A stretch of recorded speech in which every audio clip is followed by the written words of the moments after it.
Esprit libre, esprit curieux, esprit bavard, esprit nomade, bien le bonsoir. Quel plaisir de venir à votre rencontre comme chaque dimanche soir autour de 22 h pour justement cet avant-dernier vol de nuit qui nous fera encore une fois rencontrer tous les agitateurs de la scène culturelle. Et à travers ce soulèvement populaire et ces turbulences que nous traversons depuis le mois de février, la culture serait-elle donc justement une solution? Grand point d'interrogation. Eh bien justement pour en parler ce soir, nous avons le plaisir d'avoir sur notre plateau Nahla Maïli, bonsoir. Bonsoir. Quel plaisir de vous retrouver pour cet avant-dernier numéro de la saison culturelle. On l'a commencé avec vous et comme par hasard, nous allons la finir avec vous, Nahla Maïli. C'est votre troisième participation à nos plateaux, mais du moins, à chaque fois que vous avez été sur ce plateau, c'était pour une actualité. Faut-il également vous présenter à nos téléspectateurs? Vous êtes sculpteur, donc doctorante en sciences de l'art à l'Université Paris 1 Panthéon-Sorbonne. Vous êtes cofondatrice de l'atelier NAS, qui organise mais également qui provoque des expositions et des débats, qui s'est arrêté à un moment donné pour lancer un nouveau projet, la Casbah 2.0. Qu'est-ce que réellement cela? Le patrimoine, l'avènement culturel, investir dans le patrimonial et le culturel, est-ce que cela a réellement un sens? Eh bien, nous allons parler tout au long de l'émission avec vous. Merci d'être avec nous sur ce plateau. Deuxième invité pour la rencontre de ce soir, un véritable agitateur, parfois serein, parfois perturbé et parfois perplexe. Lui, c'est Hamid Larbi. Bonsoir. Bonsoir. Merci d'être avec nous, Hamid Larbi, d'avoir fait encore une fois le vol de nuit Montpellier-Alger. Pas de turbulence, je vous rassure. Vous êtes journaliste, auteur d'essais et de recueils de poésie traduits en plusieurs langues, 9 langues si mes souvenirs sont bons, entre autres l'espagnol, l'italien, le russe et même le kabyle. Et votre source d'inspiration est toujours la même, c'est bien sûr l'âme humaine, dans ses tourments, dans ses inquiétudes et dans toutes ces sérénités sur lesquelles nous reviendrons ce soir. Et si vous êtes de passage sur ce plateau, après avoir commis, si vous me permettez, Lettres sans l'ombre, de la poésie bien sûr, préfacée par notre Alspri Maîtresse national avec des caricatures de Gibbs, paru aux éditions APIC. Vous êtes dans une forme de dialogue à travers ce prix 2018 du concours international de poésie de l'Académie européenne des sciences des arts et des lettres. Ça s'appelle Les reflets du verbe. Voilà, donc de l'ombre, on passe réellement à la lumière. On reste toujours également dans certaines thématiques qui vous sont tellement chères. C'est la vie, c'est le questionnement, mais surtout l'exil. De quel exil il s'agit cette fois-ci? Eh bien, nous allons le découvrir tout au long de l'émission avec vous ce soir. Merci encore une fois d'avoir accepté notre invitation. On va vous inviter pour cet avant-dernier numéro de la saison à voir et à découvrir 2 expositions sur un seul et même plateau. D'abord, celui qui est habité par le bleu. Il est dans une forme d'introspection, mais avec une approche profondément humaine. Troisième invité n'est autre que Smaïl Houchen, bonsoir. Bonsoir. Vous êtes plasticien, professeur de peinture à l'École supérieure des Beaux-Arts d'Alger. On parlait d'introspection, on parle également de profondeur à travers cette dernière exposition qui a pour titre Aéro Bleu. Vous êtes réellement dans quel regard, dans quel questionnement, mais surtout dans quelle dynamique dans cette exposition, dans ces dernières réalisations qui tournent autour de 2017 et aujourd'hui. Et tout ça s'est déroulé, faut-il le rappeler à nos téléspectateurs, à la galerie Ifrou qui est active depuis quelques mois de cela. Alors vous disiez dans une interview, je suis dans une nouvelle approche, surtout dans une nouvelle expérience visuelle. Quelle est-elle réellement cette expérience visuelle? Donc Ifrou Design, je peux dire que c'est la dernière escale comme ça où on se pose quand même pour proposer un travail. C'est des suggestions dans une certaine recherche des bleus, comme ça dans la distance des bleus. Mais on est réellement dans beaucoup d'autres questionnements philosophiques, ésotériques et spirituels. Bien sûr. Je pense que tout ça c'est le fruit d'un travail qui s'est prolongé sur plusieurs années. Et je pense que Aéro Bleu, Ifrou Design, c'est cet espace quand même qui nous permet de fusionner deux perceptions quand même de l'espace. Allant du bleu hérité de sa culture.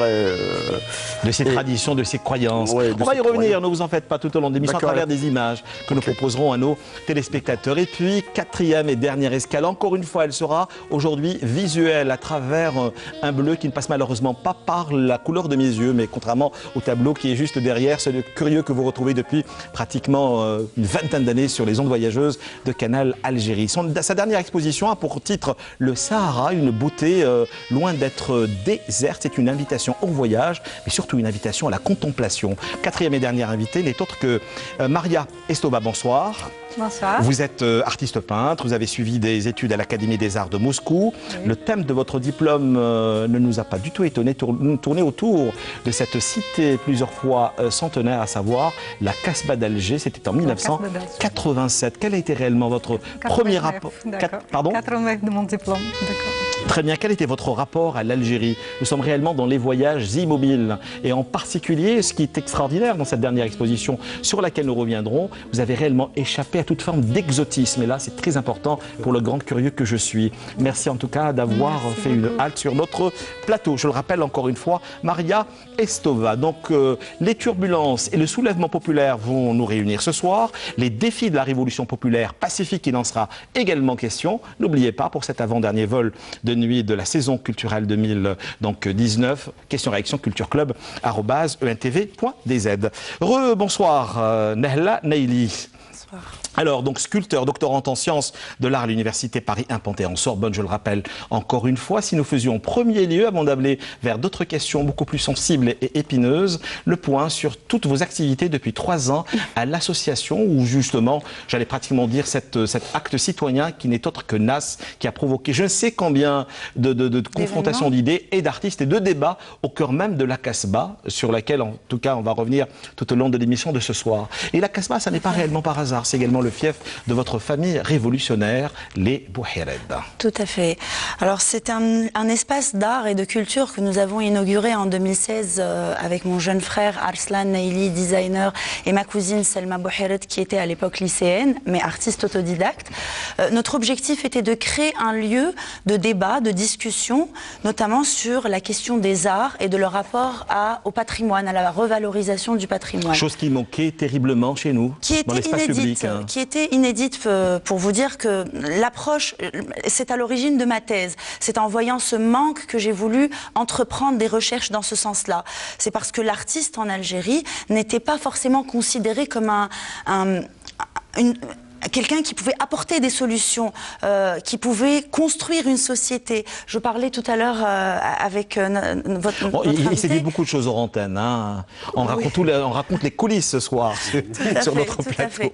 Et donc nous voulions réhabiliter, restituer l'importance de l'artiste dans la société, dans la cohésion sociale, l'amélioration du vivre ensemble, mais également la transmission de la mémoire et la valorisation du patrimoine. Donc c'est une maison familiale qui s'est transformée en espace d'art. Nous avons accueilli beaucoup d'artistes en résidence d'artistes. Des artistes algériens, mais également étrangers. Et internationaux. Nous avons également lancé un grand projet qui consistait à revitaliser le circuit des mosquées par un parcours, une exposition urbaine, donc un parcours d'art. Qui a fait couler beaucoup d'encre, faut-il le dire, à nos téléspectateurs. Tout à fait, oui. Et malheureusement, la deuxième phase qui consistait en la réalisation des œuvres a été reportée. Parce qu'il y avait des priorités qui sont l'actualité du pays, qui sont cet élan national pour un renouveau qui est, à mon sens, davantage culturel. C'est pour ça que vous nous parlez de cet avènement tourisme et que le tourisme culturel. Donc justement, c'est ce qui nous a réellement réunis ce soir. Patrimonial en Algérie. En quoi réellement peut-on parler aujourd'hui, malgré toutes les turbulences, depuis le mois de février à aujourd'hui, parler d'une véritable politique patrimoniale et culturelle? De quelle façon vous allez réellement approcher cela? C'est la grande question. Ce sont davantage des questions que des réponses. En réalité, en voyant cette configuration du pays, on se demande comment est-ce que nous allons pouvoir créer ou stabiliser l'économie et créer de la richesse, créer des emplois. Comment est-ce que ces jeunes qui réclament de l'emploi, des conditions de vie épanouissantes, pourront trouver par la suite un contexte et un environnement. En réalité, nous avons déjà toutes ces richesses. Le patrimoine algérien, la culture algérienne à travers sa diversité et sa richesse peut être un véritable levier de développement. Vous parlez de vecteurs, très souvent. De vecteurs, mais pas que. C'est un terme qui revient souvent dans votre discours. Pas que. Il y a un vecteur d'enseignement de l'identité et de la mémoire, mais il y a également un apport économique qui est considérable. Sans pour autant qu'il y ait une véritable dynamique actuelle en direction du secteur culturel et patrimonial. Alors, dynamique existe, il ne faut pas la renier. Simplement, elle n'est pas institutionnelle, mais citoyenne. Un peu ce qui arrive partout dans le pays. Il y a une formidable dynamique citoyenne qui émane des associations, des collectifs, des individus, des artistes qui eux-mêmes veulent véhiculer un message portant sur l'importance de l'art dans la société. Donc si je comprends bien, pour résumer un peu votre discours, si je me trompe, vous me rectifiez, vous voulez dire par là qu'il existe aujourd'hui une véritable société civile organisée, une société civile qui pendant pratiquement une vingtaine d'années s'est tue, s'est murée dans le silence. C'est miraculeux, n'est-ce pas? Ouais. Il y a un an, on m'aurait dit que cette société civile allait être hyperactive plutôt comme elle l'est aujourd'hui. Je ne l'aurais pas cru. Et je pense que c'est un miracle. C'est vraiment extraordinaire. Nous avons déjà gagné cette dynamique-là, que les gens commence. Je ne dis pas que ça existe de façon très organisée, mais ça commence. Et l'initiative est là, la démarche se met en place. Vous avez des opérations comme l'art et public qui ont été initiées à Tlemcen et qui sont par la suite passées dans d'autres villes, Oran, Alger, Béjaïa, Tizi Ouzou. Il y a eu vraiment Adrar, Timimoun. Donc il y a eu l'idée est devenue virale. Il y a des opérations qui sont aujourd'hui menées par la société civile pour rappeler l'importance de l'art dans le développement durable d'une nation. Nous avons également la société civile qui s'est réunie dans une réunion pour trouver une feuille de route et proposer des solutions à la situation actuelle. Eh bien, il y a une des parties prenantes de cette assemblée est un organisme pour le renouveau du cinéma. C'est-à-dire qu'aujourd'hui... Il y a plusieurs questionnements, il y a plusieurs approches dans votre discours. Les approches sont là, les textes sont là, mais dans la réalité, qu'est-ce qui va réellement se passer, Lalla Naïli Bouhired? Oh, je ne suis pas devin. Je ne pourrais pas vous donner... Mais vous êtes un membre actif justement de cette... De la société civile. Nous avons fondé l'association Art et Patrimoine d'Alger au mois de janvier, dans l'objectif... Donc c'est récent. C'est tout récent. La wilaya d'Alger nous a demandé de rectifier notre dossier, donc nous avons quand même la bureaucratie toujours et encore. Voilà, un mécanisme bureaucratique qui est accablant. Terrible, hein. Surtout pour les jeunes qui veulent œuvrer de façon non lucrative. C'est-à-dire que quand on se mobilise pour une association, on est dans le non lucratif. On veut simplement mettre au profit de notre nation nos compétences, notre vision. Donc, dans ce sens-là, notre association et notre activité associative nous permettent d'avoir une certaine visibilité sur, non pas ce qui va arriver, mais sur le potentiel que nous avons aujourd'hui. Il y a un potentiel algérien. Celui qui le reniera, et je pense que notre artiste ici présent... on va leur poser la question, mais également ceux qui nous regardent, avec leurs questions et leurs réactions. Mais c'est une artiste russe qui s'inspire de notre patrimoine, de notre culture, de la beauté de notre pays. Voilà la preuve que le potentiel que nous avons est gigantesque, au-delà de sa valeur historique. Comment est-ce que vous expliquez? L'Algérie organise depuis 2001 ou 2003, si mes souvenirs sont bons, de très grands événements. L'année de l'Algérie en France, Alger capitale de la culture arabe, Constantine, Annaba, Tlemcen. Pourquoi n'a-t-on pas, d'après vous, capitalisé tous ces grands événements qui ont coûté des milliards à l'Algérie? Alors, pourquoi c'est une question assez complexe. Non, mais ça a été quand même une expérience qui aurait pu réellement redynamiser le secteur culturel, mais ça n'a malheureusement pas... La révolution culturelle n'a pas eu lieu. Oui. Alors, vous dites souvent que je suis une militante pour la culture. En effet, je milite et je milite contre ce mode de fonctionnement. Je cite des exemples qui sont opérationnels en Tunisie, comme le festival Interférence, qui propose non pas des événements qui soient folkloriques, je m'excuse pour l'utilisation de ce terme, alors que le folklore fait partie de notre culture et de notre patrimoine. Et parfois on nous a réduit qu'à ça. Voilà.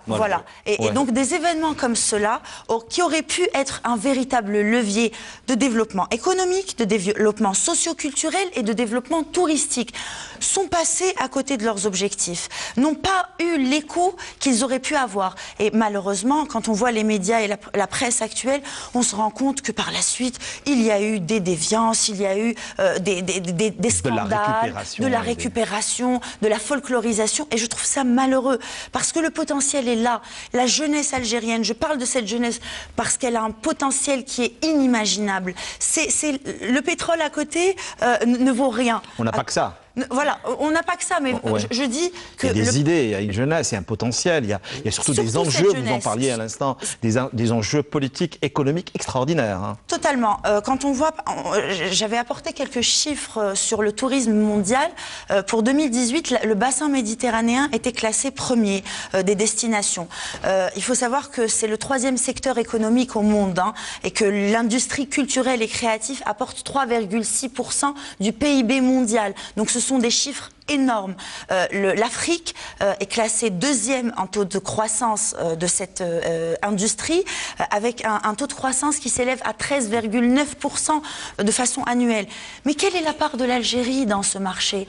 Est-ce que la destination Algérie, qui a des côtes sublimes, hein, qui peuvent concurrencer celles de l'Espagne ou de l'Italie ou encore de la France, de par leur beauté et leur charme, est-ce qu'elle fait partie de cette compétition internationale? Et est-ce qu'elle a une partie à gagner de ce marché, que ce soit dans les industries culturelles et créatives? Pendant de longues années, on a entre autres parlé de la ruée vers le nord. Aujourd'hui, c'est la ruée vers le sud. Hein.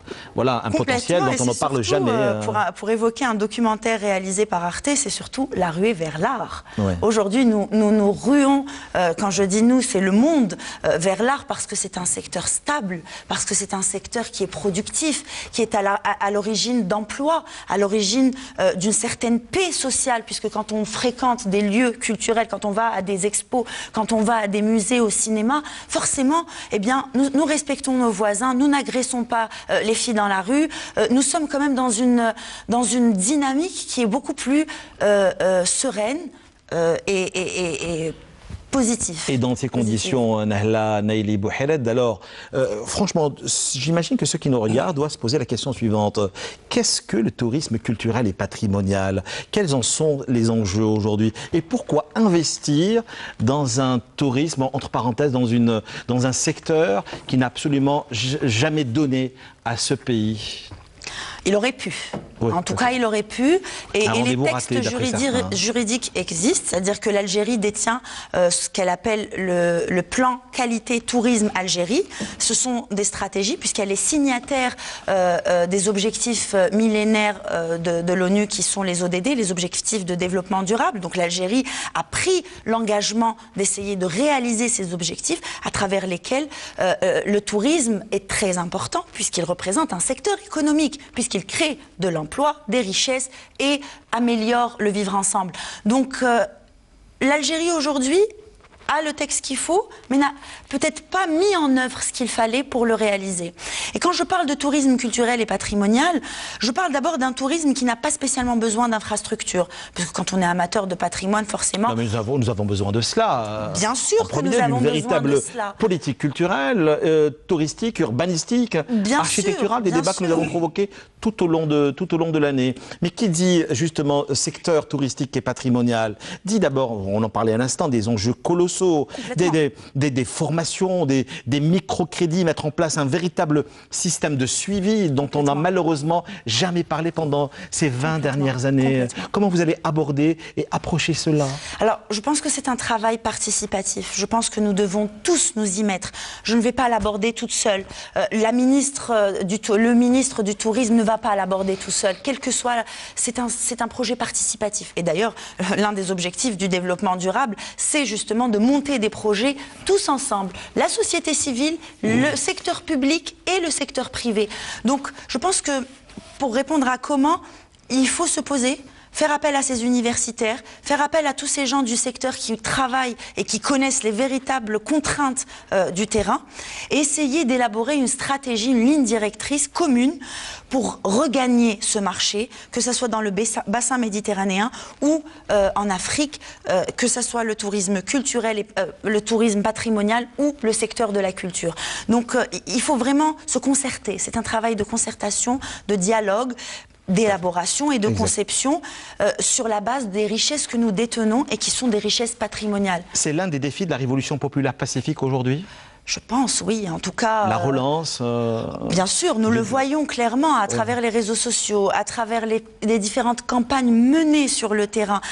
Vous savez, il y a une chanson qui auquel vous avez souvent participé, faut-il le dire. Malheureusement... En même temps que Hamid Larbi. Malheureusement... Parce que vous évoluez hors de nos frontières. Oui, mais dès que l'occasion et l'opportunité vous sont données, eh bien vous êtes là. Tout à fait, tout à fait. J'essaye de l'être en tout cas avec des idées et des projets.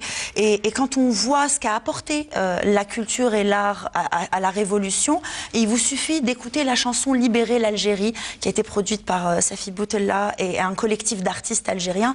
Il y a un programme politique dans cette musique. Il y a toutes les revendications du peuple aujourd'hui. Et il y a des recommandations pour pouvoir trouver des solutions. Donc l'art n'a été qu'une voie. Mais surtout penser à cette jeunesse qui doit impérativement, voire obligatoirement, faire partie donc justement de cette composante qui doit impérativement dialoguer avec la politique et la Deuxième République qui se dessine déjà. Elle représente 50% de la population algérienne. Nous sommes 42 millions. Dans les années 70, on parlait de 75%, mais depuis on a pris de l'âge. Hein. Oui, mais d'autres sont nés. Et en Algérie, j'ai pris les chiffres parce que c'était pour moi important d'être précise.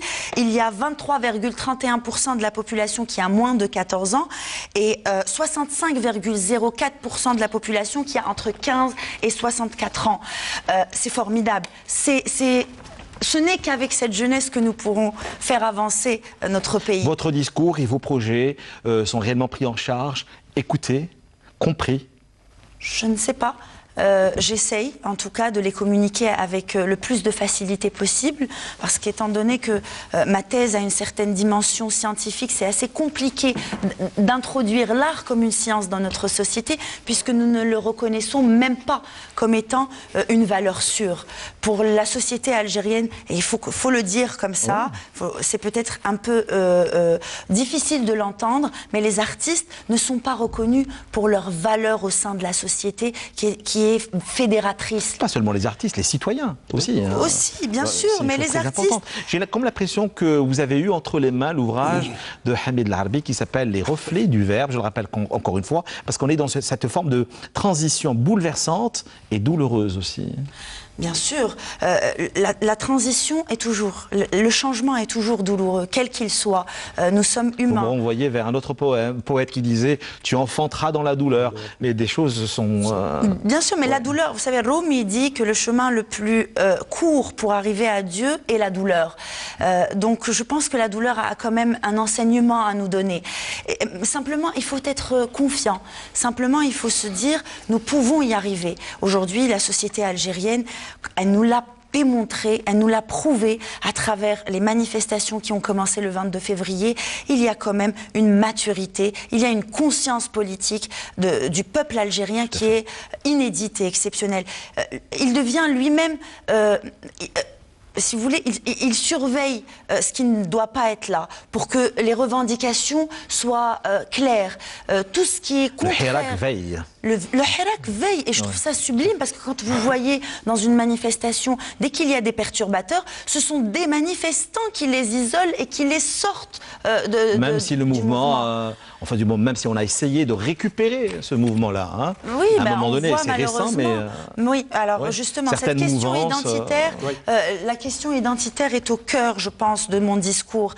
Quand je parle de pluralité de l'Algérie, je parle de toutes nos cultures et d'une certaine... Je vous ai demandé l'autorisation de lire une déclaration, je pense, qui importe à tous les Algériens. Qui est plus actuelle que jamais. Plus actuelle que jamais. C'est la déclaration du 1er novembre 1954. Et dans le deuxième paragraphe, nous trouvons cette phrase qui est assez pertinente et qui évoque l'attachement de l'Algérie depuis le 1er novembre 1954 à cette culture multiple et diverse. Et ça dit ça. Notez dans ce domaine que nous avons depuis fort longtemps été les précurseurs de l'unité dans l'action, malheureusement jamais réalisée entre les trois pays. Donc notre culture dans son ensemble, avec les Amazirs, les Touaregs, les Berbères, les Arabes. Nous prenons tous. A-t-on besoin de se justifier aujourd'hui ? Nous avons l'impression que oui, malheureusement, compte tenu de l'actualité du pays, compte tenu de toutes ces arrestations arbitraires, Il y a eu beaucoup d'arrestations arbitraires. Encore hier, une de mes connaissances, un militant pour la culture, a été arrêté simplement parce qu'il portait sur lui le drapeau amazigh. Je pense qu'il y a une confusion dans les objectifs primaires de cette révolution. On ne devrait pas s'atteler à rejeter notre culture, notre identité. Au contraire, c'est ce que nous sommes. C'est un enrichissement, une richesse. Complètement. Je ne la connais pas peut-être aussi bien que monsieur. Non, mais chacun aura son discours tout au long de l'émission. Je n'ai pas la prétention de dire que je connais aussi bien la culture amazigh, mais je la ressens dans mes veines. Quand mon cœur bat, je sens ce besoin de liberté. Je sens cette nécessité de respecter mon environnement. Ça fait partie, encore une fois, de notre héritage immatériel. On revient à ces défis de la révolution populaire pacifique, encore une fois. Dernière question, n'oubliez pas, question réaction cultureclub@untv.dz. Qu'est-ce que ce projet Casbah 2.0? La Casbah qui, encore une fois, revient au centre des débats. Ça fait pratiquement une trentaine d'années que nous en parlons. Oui. Tout au long de l'année, nous avons provoqué des débats autour de l'architecture, autour de la Casbah, de son devenir, d'urbanisme, etc., du devenir de la Casbah pour ce grand projet qui, paraît-il, va révolutionner architecturalement, mais également urbanistiquement, encore une fois, le tissu urbain d'Alger, à savoir Alger Horizon 2035. Comment l'imaginez-vous, donc justement, cette Casbah dans ce tissu qui se transforme et se défigure parfois, d'après certains? Vous savez, c'est terrible, hein, mais il y a quelques mois, vous m'aviez invité pour parler d'un très beau projet artistique et j'étais très enthousiaste. Vous êtes toujours sur des projets... Oui, mais simplement, cette fois-ci, mon discours n'est plus aussi enthousiaste qu'il y a quelques mois. Quand on voit que des citoyens meurent à la Casbah en 2019... Jusqu'à il y a quelques mois, c'est tout. Une famille avec un bébé, c'est terrible. Donc aujourd'hui, ce qui nous importe à travers le projet Casbah 2.0, c'est de communiquer l'information aux citoyens. C'est de lui toujours donner... dans cet éveil de conscience, dans cette dénonciation, et dans ce travail participatif, c'est d'inviter le citoyen à agir, à avoir un impact sur la transformation positive de la Casbah. Et c'est surtout, nous consacrons donc une grande partie à l'information sur les différentes opérations menées à la Casbah, et notamment sur l'actualité. Donc notre objectif est de sensibiliser, mais aussi d'inviter, d'une part, l'État à comprendre que cette réhabilitation ne peut se faire sans le citoyen et l'habitant de la Casbah. C'est impossible d'envisager la réhabilitation de la Casbah sans inclure le citoyen et l'habitant. Dans cette déconstruction totale et absolue, parce que certains me disaient, M. Amiti, mais aujourd'hui la Casbah est à conjuguer au passé décomposé, hein, tout simplement. Vraiment, très sincèrement, que veut-on en faire dans les prochaines années d'après vous? Je crois qu'on ne sait pas ce qu'on va en faire. Je ne suis pas certaine, mais... Qu'il y ait un véritable projet. J'ai une réponse, hein, de mon point de vue personnel. C'est l'objet de ma thèse qui s'intitule « Création et patrimoine urbain pour la pratique d'un art contemporain à travers la réhabilitation de la Casbah d'Alger ». Donc j'ai une réponse personnelle. Mais aujourd'hui, ce que je vous disais, c'est que la réponse, elle doit être collective. C'est que la réponse, nous devons... La réhabilitation de la Casbah, c'est un projet de société, c'est un projet d'avenir. Comment est-ce que nous voyons notre ville dans 15 ans, dans 20 ans, d'ici 2035 ? C'est ça la question. C'est demain. C'est demain, mais je ne sais pas si nous avons les réponses, très sincèrement. Alors n'oubliez pas vos questions, si vous avez des réponses, écrivez-les-nous pour cet avant-dernier vol de nuit, je vous le rappelle encore une fois, de la saison culturelle, cultureclub@untv.dz. Merci beaucoup, Nahla Naili Bouhailat, bien sûr, vous pouvez intervenir tout au long de l'émission de ce soir. Autre approche, autre questionnement, autre réalisation poétique cette fois-ci. Il s'agit de notre deuxième invité, Hamid Larbi, bonsoir. Bonsoir. Donc après Lettres sans l'ombre, vous voilà de retour à travers ce prix 2018 du concours international de poésie de l'Académie européenne des sciences, des arts et des lettres à travers, je vous le rappelle, les reflets du verbe. J'ai comme l'impression qu'il y a une résonance qui ne dit pas son nom entre Lettres sans l'ombre et les reflets du verbe. Me tromperais-je? Non, pas du tout. En tout cas, ce que je peux dire, c'est qu'il y a une espèce de coïncidence entre la publication de ce recueil qui sortait le mois de mars en France et par rapport à Lettres sans l'ombre. Et je crois qu'il est arrivé à un moment bien particulier par rapport à notre société. Bien entendu, comme vous le savez, je ne peux pas parler de la poésie sans faire illusion à ce qui se passe actuellement dans notre pays, qui est, à mon avis, d'autant plus pour quelqu'un qui ne vit pas en Algérie, qui est parti en exil pendant des années.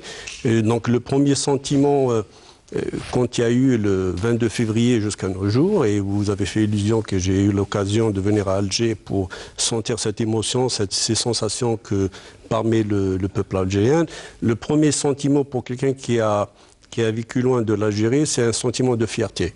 Et je ne peux que dire merci à ce peuple-là qui a démontré encore une fois, je pense, après je me permets même de le dire, après la guerre de libération un des rares peuples au monde qui a pu mener une guerre pour se libérer d'un colonialisme. Et je crois que c'est une deuxième libération aujourd'hui que nous vivons tous ensemble dans ce pays, une espèce de libération d'idées, de pensées, que nous voyons, comme elle a fait illusion par rapport aux artistes aujourd'hui qui se manifestent, qui se sont appropriés la rue et les rues à travers des artistes qui se manifestent à travers beaucoup de manifestations culturelles. Et je dirais, par rapport à ce dernier recueil, il y a une lueur d'espérance par rapport à ce qui a été fait dans le précédent recueil, Lettres sans nombre, et c'est ce qu'on constate par rapport à ce pays. Et je dirais un seul mot par rapport, puisque pour rebondir par rapport à ce qui a été dit sur la culture, je crois que en Algérie, on est passé à côté de beaucoup de choses dans l'histoire de ce pays qui est une histoire... On a également évité le pire dans les années 90. On a évité le pire et on a sombré dans le chaos. On n'a pas su malheureusement fructifier, capitaliser toute cette richesse culturelle qu'a ce pays. Et moi, quand je suis à l'étranger, quand je découvre que des artistes algériennes. Et je crois que l'erreur essentielle qui a été faite depuis l'indépendance, c'était apprendre l'histoire réelle de ce pays. Ce qu'on vit aujourd'hui, ce qu'on a vécu récemment par rapport aux histoires de drapeaux, parce qu'on n'a pas enseigné l'histoire de ce pays réellement. Quelle est sa vraie histoire de ce peuple-là? On l'a modifié, on l'a façonné d'une manière qui ne correspondait pas à la réalité, et les conséquences, on les paye aujourd'hui. Moi, j'ai appris beaucoup quand j'étais à l'école algérienne, puisque j'ai fait tout mon cursus jusqu'à l'université en Algérie. Vous avez quitté l'Algérie pendant ces années de turbulence, c'est-à-dire les années 90. Vous étiez dans l'obligation, en ce qui vous concerne, l'exil prend tout son sens, vous le disiez, ici même, il y a quelques mois de cela, c'est un véritable arrachement sans aucune anesthésie. Arrachement qui n'a pas de valeur ni de prix, mais pour ne pas parler de ma personne en tant que telle, je dirais beaucoup plus l'erreur essentielle qui a été faite, et pour revenir à la culture, c'était l'école. Je pense que c'est le socle fondamental de chaque société qui veut construire une véritable société moderne, ouverte sur le monde, ce qui n'a pas été pendant 62. Je vous donne un exemple On m'a appris à l'époque de tous les poètes arabes, mais je n'avais rien appris des poètes algériens. Je n'ai rien appris des artistes algériens. Tous les écrivains algériens qu'on connaissait bien avant ou après, on nous a appris très peu, si ce n'est très simplement certains écrivains, etc. Alors qu'on nous apprenait sur des écrivains, sur des artistes du Moyen-Orient, alors qu'ils n'avaient rien à voir avec ma culture personnelle. Vous le savez, prenez Idir et Dahmel Harrachi. C'est des artistes algériens qui ont été traduits dans le Harrachi à 30 langues, et Vavainouva, je ne sais pas combien de langues, elle a été traduite dans le monde entier.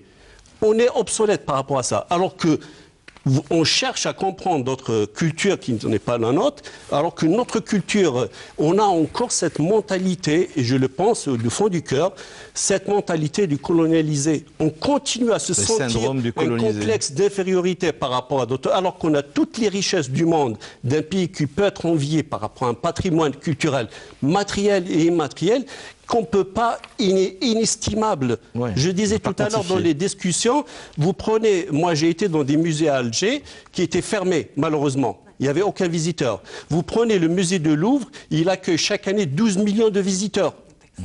Est-ce que c'est normal que notre... repenser tout simplement la politique culturelle. Exactement. Chez nous, nous allons y revenir. Si vous permettez, Hamid Larbi, donc de passage, je le rappelle encore une fois, Les Reflets du Verbe. Vous avez souvent dialogué avec les créateurs. Cette fois-ci, c'est avec Hassan Majdi. Je le rappelle, des poèmes aux éditions Domaine. Ça vient tout juste de sortir. Des thématiques récurrentes en ce qui vous concerne. J'ai l'impression que vous êtes également dans ce questionnement et surtout cette souffrance par rapport à l'exil dont on parlait à l'instant, dans certains de vos ouvrages, vous en parliez, vous l'écriviez, vous étiez dans cette, je le disais encore une fois, dans cette douleur terrible. Et là, vous y revenez, encore une fois, vous parlez d'exil, et vous dites la peur d'écrire et de décrire, la peur de soi-même et de l'autre, la peur de créer, mais aussi de gêner, la peur d'être et de ne rien être, d'être absolument rien du tout. C'est également tous ces questionnements qui vous habitent et vous tourmentent aujourd'hui. Qui sont récurrentes en permanence, parce que ma conception de la poésie, elle ne se résume pas uniquement à un sentiment, enfin, elle ne s'exprime pas uniquement à travers les sentiments, à travers les émotions. Certes qu'on a besoin de cette poésie, mais je pense que moi je m'inscris dans une poésie qui exprime une opinion, qui exprime des opinions, bien évidemment, qui est en l'occurrence par rapport à la société dans laquelle on vit, mais par rapport aussi ouverte sur le monde. Donc l'humain, il est au centre de ma réflexion, bien entendu dans les sociétés où j'ai été élevé, il est important. Et je peux dire que pour moi, il y a des poètes qui sont de référence au niveau d'autres pays, comme Neruda, Darwish et les Nazm Hikmat, mais aussi des poètes algériens qui m'ont marqué beaucoup plus, et je peux en citer certains qui ne sont plus parmi nous, comme Tahar Djaoud, comme Youssef Sebti, comme beaucoup d'autres poètes, Bachir Hadjali, etc. Qui ont toujours été nourris à ces mythes fondateurs. À ces mythes fondateurs qui étaient pour eux un combat. La poésie, elle est conçue comme un combat pacifique. Et je crois que le mot pacifique, aujourd'hui, il a tout son sens dans la société algérienne, et qu'on le voit à travers ce qui se fait dans la société algérienne. Et je peux en citer aussi d'autres poètes qui sont vivants, qui, pour moi, ils sont qu'on n'en parle pas beaucoup malheureusement, le Kawa, Abdelmajid Kawa, Habib Tangour, Amir Khan, etc. Donc, je vous rassure, hein, ils étaient tous de passage ici. Je sais, j'en suis convaincu. Oui. Pour ne pas oublier aussi, il y a des femmes comme Zine Belaouedj, etc., qui ont une poésie très, je dirais, une poésie engagée dans le sens propre du terme, qui ne se résume pas à une réflexion ou une performance intellectuelle uniquement. J'ai revisité quelques-uns de vos ouvrages pour l'émission de ce soir, entre autres Furtif Instant et Lettres sans l'ombre, pour revenir à cette actualité, à savoir les reflets du verbe. J'avais l'impression à un moment donné que vous étiez dans cette forme de sérénité. J'ai comme l'impression que la tourmente est de retour à travers certaines thématiques. On parlait à l'instant d'exil, mais il est également question de peur dans cet ouvrage. Oui. La peur, pour quelle raison aujourd'hui, alors qu'un avenir serein sans démagogie aucune se dessine aujourd'hui quand vous écrivez, je vous cite Hamid Larbi, juste un frémissement, l'instinct fait vibrer, une mélodie captivante et enivre la raison, l'essence envoûtée et fait naître la splendeur. Là, nous sommes dans plusieurs thématiques, je le disais encore une fois, la peur, toujours et encore, quand vous écrivez, étreindre tes lèvres pour savourer le paradis. Là, on est dans une réflexion également très sensuelle. Hein. Le rapport au corps est omniprésent également dans votre ouvrage. Donc, étreindre tes lèvres pour savourer le paradis, embrasser ton corps pour inventer les étoiles, aspirer tes cœurs pour atteindre tes mystères, et puis fantasmer, s'exalter comme un ivre fou, et puis arpenter ta nullité, s'étendre sur le sable après une pluie ardente, en plantant les mondes dans ton ventre, combien est bref l'instant du bonheur. Le bonheur a souvent été en dialogue avec la peur. Pour quelle raison? En permanence. Et là, je fais illusion beaucoup plus pour les gens. Ils pensent que c'est par rapport à une femme, c'est beaucoup plus à la liberté. Tout à fait, exactement. Je fais référence à cette sensation. Vous le dites, hein, la poésie est comme la liberté, elle ne doit pas avoir d'adjectif, c'est tout simplement exactement. La liberté. Je pense que c'est l'essence même. Enfin, en tout cas, pour moi, la poésie, elle est synonyme de liberté, c'est-à-dire de liberté de penser, de liberté d'agir. Et quand vous parlez de peur, la peur, je le conjugue pas par rapport à la première personne qui est moi, mais je pense par rapport à l'environnement dans lequel je vais. Mes peurs aujourd'hui, c'est par rapport à l'humain, cet humain qui s'est de ce monde qui se déshumanise. Qui se déshumanise et qui de plus en plus il rentre dans une espèce de communautarisme de plus en plus déchirant. Enfermement.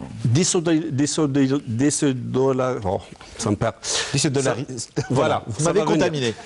Et désolidarisé, exactement. Ouais. Et qui a de moins en moins cette envie de l'approche de l'autre, et c'est dans ce sens-là. Et le deuxième thématique qui me tient souvent dans j'ai des interrogations et des préoccupations, c'est la nature, c'est la planète dans laquelle on vit, que je ne peux pas faire abstraction que je vis dans un environnement très fermé. Donc c'est deux thématiques qui sont, en l'occurrence, qui reviennent souvent dans ma démarche, celle de l'humain et celle de la planète, que je pense qu'il y a des réflexions à porter aujourd'hui, à porter des interrogations qu'on doit être veillant là-dessus. Donc l'exil, la peur, mais également la nuit.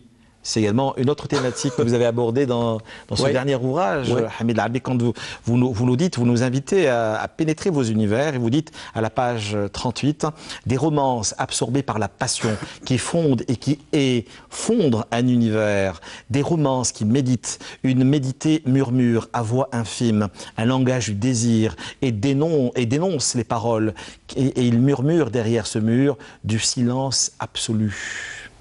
Vous n'avez jamais été silencieux concernant toute la condition humaine. Moi, la nuit, j'adore la nuit. C'est un moment où il me permet d'avoir ce rapport de méditation par rapport, parce que dans la journée, on est pris dans les différents sons de la vie. On a la nuit, c'est l'instant où on se remet en cause. Ça nous permet de revoir certaines choses qu'on n'arrive pas à le voir dans notre frénésie, parce que je dis toujours qu'on est rentré dans une espèce de frénésie en permanence, de courir sans savoir souvent pourquoi on est en train de courir, et on passe à côté de beaucoup de choses qui est un temps présent. C'est pour ça que je fais illusion par rapport au temps souvent, c'est parce que c'est l'espace et le temps. L'espace et le temps qui sont, pour moi, essentiels dans notre réflexion en permanence, parce que le temps, pourquoi le temps? Le temps, c'est l'instant où on arrive à se poser des questions qu'on n'arrive pas à le faire dans notre vie. Et je dis toujours cette expression que j'utilise et que